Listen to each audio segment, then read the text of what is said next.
할렐루야. 주님의 크신 사랑과 위대하심을 찬양합니다. 본인은 소망교회 은퇴장로입니다.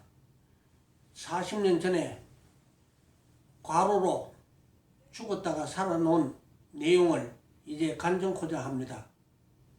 1967년도 총어처 보통고시 합격하여 건설부에 발령받았는데, 그때에 서울 부산간 고속도로 조사 청량과 공사 감독을 3년간 하게 되었습니다. 박정희 대통령께서 세계에서 제일 빠른 공사를 마치라 해서 나이가 젊기 때문에 젊은 사람들은 야간 공사 감독을 주로 맡았습니다. 그런데 3년간 야간 공사 감독을 하고 나니 몸에 기가 다 빠졌습니다. 그래서 이대로 있다가는 죽을 것 같아서 지방 공무원으로 할애 요청을 했습니다. 그랬더니 1970년 8월 1일부로 서울특별시청에 발령받아 서울특별시에 왔는데, 서울특별시장은 또 건설부에서 젊은이가 왔다고 해서 제일 중요한 부서를 맡겼습니다. 주택국에 서울에 있는 고지대 철거 문제와 재개발 주택에 대한 업무를 제게 맡겼습니다. 그래서 고주대 철거를 하다 보니까 그것도 마음심적으로 어려운 점이 참으로 많았습니다. 그래서 75년도 너무나 과로된 것이 누적되어 있는 상태에서 길을 가는데 오른쪽 삽 부위에 오바 주머니 크기만한, 오바 단추 크기만한 물혹이 솟아나는 것을 보고 몸에 이상한 증세가 일어난 것은 너무나 과로하고 잠을 제대로 못 자서 이게 누적이 돼서 생긴 병이다 생긴 것으로 생각하고 영양 보충한다는 마음으로 마음에 있게 시장에 가서 생닭, 암탉을 한 마리 사서 인삼 뿌리를 넣고 백숙을 해서 마신 것이 화근이 되었습니다. 몸이 아주 약한 데다가 영양가 있는 음식이 들어가니까 몸에 열이 나기 시작하면서 팔다리가 팽창을 해서 마비 증세가 왔습니다. 그래서 서울대학교 병원에 입원했는데 병원에서도 이런 병은 처음 봤다고 이야기하시면서 세계의학보고서에서는 발표됐지만은 대한민국에서는 1호 환자라고 이야기하시면서 육체 기증을 하라는 내용이었습니다. 그러면은 병원비도 들지도 않고 혹시나 났으면 그냥 퇴원해도 좋다는 그런 내용이었습니다. 그러나 부모님께서는 의과대학 육체 기증하는 것을 반대하고 망설였습니다. 그러니까 병원에서는 계속 퇴원해달라는 내용입니다. 그런데 6남매 4형제 장남인데 우리 누님께서 유독 기독교인이었습니다. 선교사 집에서 피아노를 배우기 위해서 담임으로 인해 가지고 교회 다녔는데 서울음대 피아노과 졸업을 하고 서울 시내 큰 교회 반주자로 계시면서 성경에 죽었던 나사로를 예수님께서 살리시는데, 내 동생은 나이도 젊고 마음씨도 착한데 예수님 이름으로 기도하면 나았을 것 같은 생각이 들어서 서울 시내 신령사를 가진 분을 소개받아가지고 동부 이천동 한강교회 여자 전도사님을 만나서 병원에 왔습니다.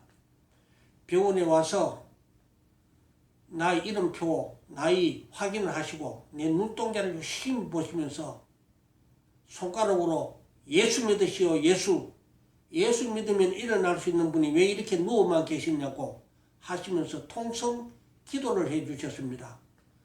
하나님, 불쌍한 죄인 이재명 긍휼히 여겨주십시오. 이 젊은이를 긍휼히 여겨주셔서 일으켜 주십시오 라고 기도를 하였습니다. 그러고 난 다음에 기도를 마치고 난 다음 세 사람이 복도 쪽으로 걸어 나갑니다. 나가면서 무슨 이야기를 합니다. 저분들이 무슨 이야기 하는가 이래서 길을 그쪽 방향으로 돌리는데 그분네들의 이야기가 힘센 귀신이 젊은이의 목을 조르고 있으니 힘센 귀신을 쫓아내기 위해서는 3일간 금식 기도하고 와야 되겠다는 내용으로 기도원으로 다들 갔습니다. 금식 기도원 갔다 와서 열흘이 지난 후에 본인이 하나님께 간절하게 기도하게 되었습니다. 병원에서는 자꾸 나가라 그러는데 사망의 세상으로 가려 해도 어린 삼남이가 눈에 얼른거려서 떠날 수가 없습니다.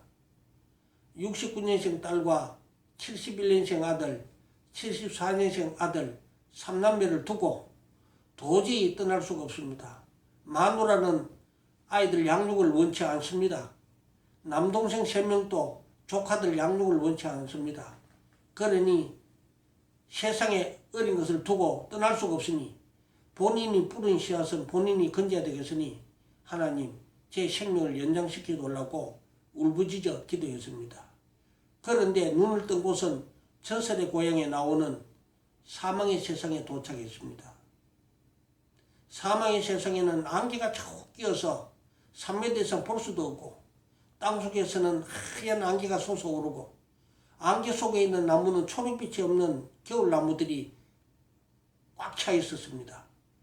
그런데 여기저기서 귀신들이 몰려올 것 같은 그러한 음산한 지경에 혼자 대기를 하고 정북창을 바라보고 있었습니다.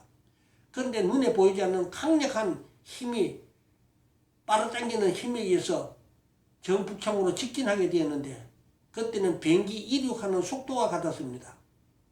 김포공항에서 미국 갈 때 이륙 속도는 비행기 안에서 창밖으로 보면은 집 모양을 구분할 수 있었는데 사망의 세상에서는 안개 속에 있는 겨울나무들의 모양을 알 수가 있었습니다. 그러니까 시속 400km 정도 속도로 직진해 나가다가 멈췄었습니다. 보니까 앞에 절벽이 가로 끼어 있는데 그 틈 속에 끼어 있었습니다.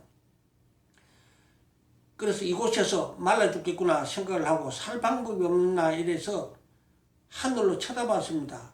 하늘을 쳐다봤을 때 본인은 우물통 밑바닥에 있었는데 우물통 밑에서 위로 하늘을 쳐다보니까 꼭대기에 햇살이 지나가는 것을 보고 저 위로 올라가면 살 것 같아서 절벽에 손을 대고 올라가려고 준비했는데 내 등 뒤에서 지게차 양팔이 겨드랑 쪽으로 쑥 들어와서 몸통을 조으면서 위로 끌어올립니다. 그때는 여의도 63빌딩 고속 엘리베이터 타는 거와 똑같이 위로 올라가는데 그 꼭대기에는 직경이 16m 되는 그런 원반 그러한 꼭대기였습니다. 거기에 서서 또 하늘을 쳐다봤습니다. 하늘을 쳐다보니까 동해 바다가 천장에 천막을 쳐놓듯 있는데 파란 하늘이 너무나 보기가 좋았습니다.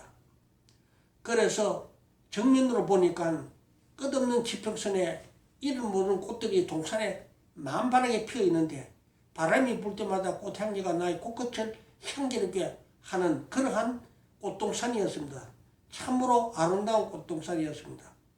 오른쪽으로 쳐다보니 내가 서 있는 높이와 반대편의 산 높이도 똑같은데 그 중간에 협곡이 가로놓여 있어서 협곡이 가까운 데는 30m, 넓은 곳은 60m 정도 있는데 다리가 없습니다. 그래서 내가 그쪽으로 건너갈 수도 없고 거기서 건너올 수도 없는 그런 협곡이 가로놓여 있는데 멀리 쳐다보니까 한계령 정상에서 동해바다를 쳐다보니까 그 건너편에 도로망이 건너편 정상에 다 도로망이 연결되어 있는데 개미 떼들 같은 것들이 위로 올라오고 있습니다. 자세히 보니 연구차 행렬이었습니다. 흰버스에 까만 줄이 중간 띠에 표시가 되어 있는 그런 장례버스였습니다. 한 대가 정상에 올라왔습니다. 보니까 운전대는 보이는데 운전하는 사람은 없습니다. 버스 안쪽에 보니까 승객은 없고 관 한 개만 놓여 있었습니다. 그런데 버스가 도로 오른쪽으로 내려가기 위해서 방향을 바꾸고는 싣고 온 관을 벼랑 밑으로 떨어뜨리고는 알로 내려갑니다. 두 번째 버스가 올라와서 똑같은 방향으로 방향을 내려가려고 하고 싣고 온 관을 벼랑으로 또 떨어뜨립니다. 세 번째 버스가 또 올라오더니 또 내려가려고 준비하고 관을 떨어뜨립니다. 그런데 관 떨어뜨리는 혈관 밑에서 아주 깨끗한 하얀 연기가 올라오고 있어서 이것은 밑바닥에 불못이 있는 것 같다 생각을 했습니다. 왜냐하면은 관이 떨어지자마자 타가지고 연기가 올라오니까 이것은 인간 쓰레기 처리장이라고 생각을 했습니다.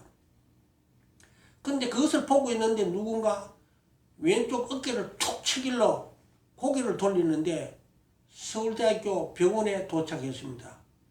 병원에 도착해서 3m 전방에 보니까 내 육체가 눈을 감고 침대에 반드시 죽은 자의 모습이 있는데 내 몸뚱아리가 왜 저기 누워있으며 보고 있는 나는 누구였는가 생각할 차이에 누워있는 육체에서 나를 끌어당깁니다. 그래서 내가 두 눈을 뜬 채로 육체 속으로 들어갑니다. 눈과 코 사이로 들어갑니다. 들어가자마자 눈을 떴는데 온 방 안에 은빛 광채가 찬란한 광경이 벌어졌습니다. 천장에서는 은빛 광채가 밑으로 스트라이트와 비치는 식으로 비치는 쪽에 은빛 광채 흰옷을 입은 분이 머리카락은 양극기를 덮고 있는 긴 머리카락이고 앞에 얼굴은 임산부의 얼굴과 같이 창백한 얼굴 모습인데 눈빛은 너무나 맑고 깨끗하고 불빛이 나는 불꽃 같은 눈빛으로 두 눈을 뜬 채로 빛이 내리 비치는 쪽으로 양 손바닥을 모으고 기도하고 있는 모습이었습니다.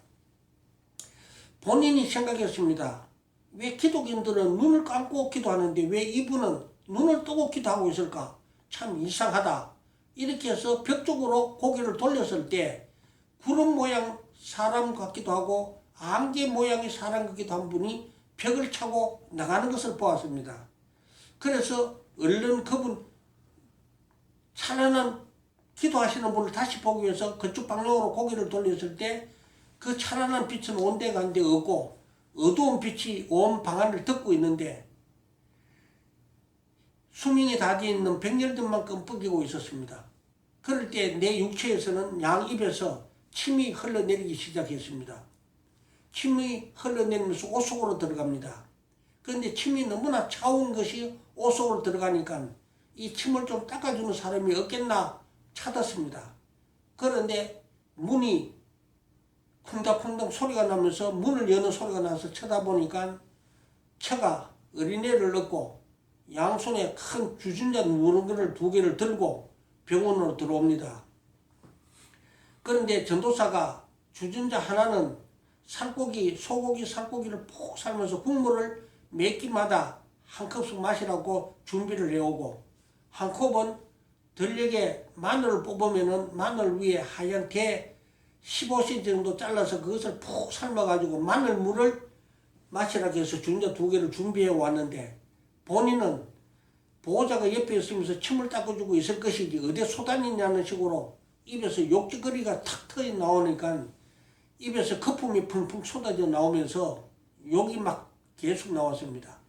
의사들은 입에서 거품이 나오니까 유리판을 가져와서 그걸 받아가지고 연구실로 왔다 갔다 2사람이 합니다. 클리닉에서 3통이 없어지고 나니까 욕도 안 나오고 침도 끝났습니다. 그런데 배가 아프기 시작했습니다. 배가 아프다고 소리 질렀더니 중환자실에 청년 3명이 달려왔습니다. 팔 겨드랑 밑으로 한 사람이 안고 한 사람은 양 발목을 잡아 안아서 옆으로 몸을 씌우는 식으로 옆으로 드니까 어깨에 손이 들어갈 수 있는 공간이 생겨서 청년 하나가 어깨에다가 손을 넣어서 어깨를 받칩니다. 받치면 마누라가 변기를 항문에다가 갖다 대면은 설사가 쏟아지기 시작했습니다. 설사가 쏟아지는데 보고 싶은 생각에 대해서 보자고 했더니 보여주는데 보니까 붓그릇이 연습할 때의 먹물이 변기에 가득 차 있는데 시커먼 먹물이 가득 차 있는데 그 위에 참깨를 뿌려놓은 것이 잔잔한 물방울이 그 위에 확 덮여 있었습니다. 이것을 보고 있으니까 나를 짓누르는 압력의 공기가 싹 거쳐 나가면서 몸이 가뿐해지기 시작했습니다. 그래서 일어나고 싶다고 했더니 침대를 니은자식으로 맞춰서 발바닥을 땅에 딛고 일어섰습니다. 일어서니까 발목이 멍이 시퍼리 들었습니다. 갑자기 하중을 가니까 멍이 들었습니다. 어지럽게 해서 들어 누워서 잠을 자고 일어났는데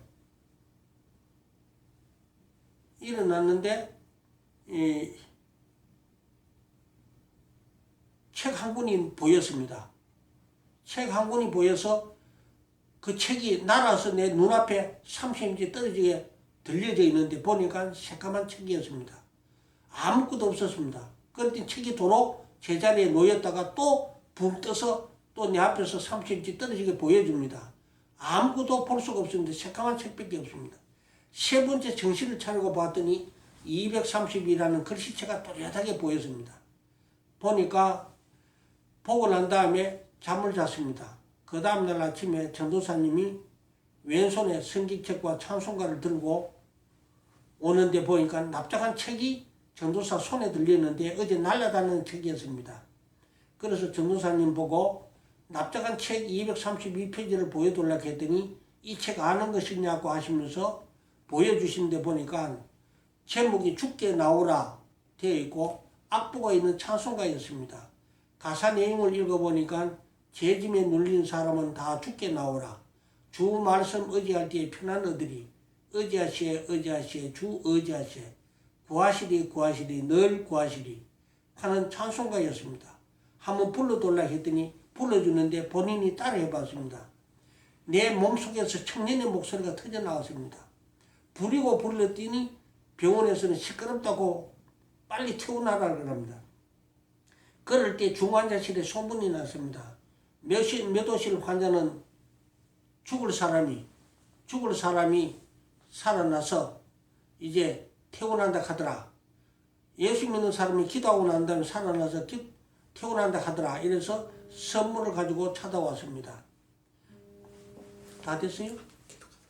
계속하세요. 그래서 보니까 액자 하나와 성경책과 찬송가를 가지고 왔습니다. 액자를 풀어보니 부활하신 주님께서 내 병실에 찾아와서 기도해 주시는 사진이길래 이분이 누구냐 그랬더니 예수님이라 그랬습니다. 성경책을 읽어보니까 창세기 1장 1절을 내가 읽었습니다. 태초에 하나님이 천지를 창조하시라는 말씀을 읽고 이 세상에는 창조주 하나님이 계신 것을 알고 빨리 예수를 믿어야 되겠다 생각하고 그분들에게 나는 부모를 잘못 만나서 33년간 죽은 자의 생활을 했지만 부모 잘 맞는 예수 잘 믿는 사람은 33년간 천국 생활을 지금 하고 있는데 어떻게 하면 그분들 따라갈 수 있느냐고 물었더니 주보를 내어가지고 보여주시면서 예배 드릴 때마다 사도신경과 주기도면은 매일 암송하니 교회 등록하기 전에 이것을 암송하고 교회 등록하면 도움이 된다 그랬습니다. 그래서 대학교 입시 공부 생각이 났습니다. 앞페이지에 이렇게 중요한 것이 있다면 뒷페이지도 중요한 것이 있을 거 아니냐 생각을 하고 뒷페이지를 봤더니 십계명이 있었습니다. 십계명을 제가 읽었습니다. 읽어보니까 하나님이 이 모든 말씀으로 말씀하여 이르시되 나는 너를 애굽 땅 종되었던 집에서 인도하여 낸 네 하나님 여호와라. 첫째, 너는 나 외에 다른 신들을 제2는 너를 위하여 새긴 우상을 만들지 말고 또 위로 하늘에 있는 것이나 아래로 땅에 있는 것이나 땅 아래 물속에 있는 것이 아무 형상이 있는지 만들지 말며 그것들에게 절하지 말며 그것들을 섬기지 말라. 나 여호와 너희 하나님은 질투하는 하나님인즉 나를 미워하는 자의 죄를 갚되 아비로부터 아들에게로 3, 4대까지 이르게 하거니와 나를 사랑하고 내 계명을 지키는 자에게는 천대까지 은혜를 베푸니라.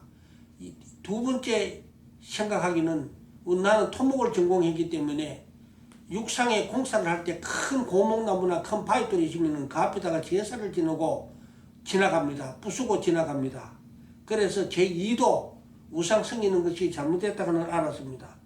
제3은 너는 너희 하나님 여호와 이름을 망령되이 일컫지 마라. 나 여호와는 나 이름을 망령되이 일컫는 자를 죄 없다 아니하리라. 1960년 대학교 1학년 때 화공과 다니는 제주도 출신 고무소인은 밥상에 들어오면 밥뚜껑 열고 꿀때 이제 꿀을 한 숟가락 퍼가지고 밥위에 놓고는 천주교 신자들에서는 묵주를 가지고 양손에 쥐고 암송합니다. 뭔가를 암송합니다. 한마 끝나나 하시고 기다려도 끝나지 않고 지내서 한번 십자가 한번 구경시키도 올라 해가지고 받아가지고는 방문을 열고 마당 폭판도로 내팽개치는 장면이 하나님께서 나에게 보여주시는 일을 볼 때 십계명 제3도 하나님 이름을 망령된 행위를 저질렀구나 하는 걸 느꼈습니다. 제4는 안식일을 거룩히 지키라 그랬는데 6시 동안 열심히 일하고 하루는 쉬라 그랬는데 저는 생각하기를 사람이 죽어서 관뚜껑 닫을 때 결말이 나는 것으로 생각을 하고 제7일도 열심히 일을 했습니다. 그런데 십계명에는 6시 일하고 제7일 7째 날은 쉬라 그랬는데 하나님 말씀에 불순종한 것이 큰 죄락하는 것을 알고 1부터 4번까지 잘못되는 것을 무릎 꿇고 하나님께 회개 기도를 했습니다. 무식해서 몰라서 저지른 죄니 한 번만 용서해 달라고 이야기했더니 하나님은 이거 말고도 33년 동안 제가 저지르는 나쁜 일들을 다 생각나게 해주시고 보여주시면서 회개토록 다 하셨습니다. 콧물 눈물 흘리면서 회개 기도를 다 하였더니 다시는 이와 같은 죄를 짓지 말라. 네 죄 사했느니라는 음성을 듣고 나는 큰 기쁨을 느꼈습니다. 그래서 어떻게 하면은 앞으로 이 기쁨의 생활을 잘 할까 생각을 해봤습니다. 사람은 하루에 하나님께서는 24시간을 사람에게 각자 주시는데 공무원이니까 8시간은 직장에서 열심히 일을 해야 되고 또 8시간은 열심히 또 일하기 위해서 공부를 해야 되겠고 8시간 잠자는 시간을 줄여야만 내가 앞으로 기독교인으로서 생활을 잘해야 되겠다 이래서 잠 1시간 줄이는데 만 3년이라는 훈련기간이 이루어지게 되었습니다. 만 10년이 지나니까 잠을 3시간 줄일 수가 있었습니다. 생활하는데 어려움이 없었습니다. 지금 40년이 돼서 4시간 자도 아무 어려움 없이 생활하고 있기 때문에 9시쯤 잠을 자서 새벽 2시에 일어나서 하루의 계획을 오늘 하루 할 일을 계획을 하고 또 성경을 읽고 묵상하면서 하루를 준비를 하고 시간이 되면은 새벽기도 나갑니다. 그래서 하루 일과가 지속되는 생활을 계속 함으로 인해서 전도의 힘을 쓰고 있습니다. 참으로 감사합니다. 이사입니다.